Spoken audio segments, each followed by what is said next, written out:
Sa ulo ng mga nagbabagang balita, mga taga Mindoro na ilang araw na stranded sa Batangas Port dahil sa kakulangan ng travel requirement, nakalarga na.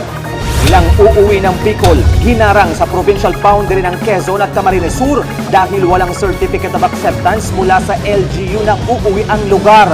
Pero sabi ng DILG, hindi na kailangang kumuha ng mga locally stranded individuals ng naturang dokumento. Barangay Kabilang Baybay sa Carmona, Cavite, isinailalim sa total lockdown matapos na magpositibo sa rapid diagnostic test ang 7 tao doon. Idinagdag na protocol sa biyahe ng shipping lines at Coast Guard sa Batangas Port, sinita ng Philippine Ports Authority. At frontliners sa Lipa City makatatanggap ng hazard pay.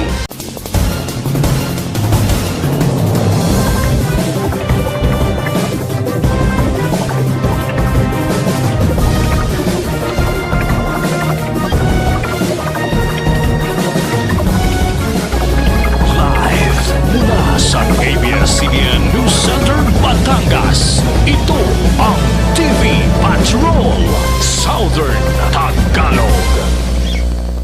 Magandang hapon, Southern Tagalog. Ako si Jonathan Maestrado.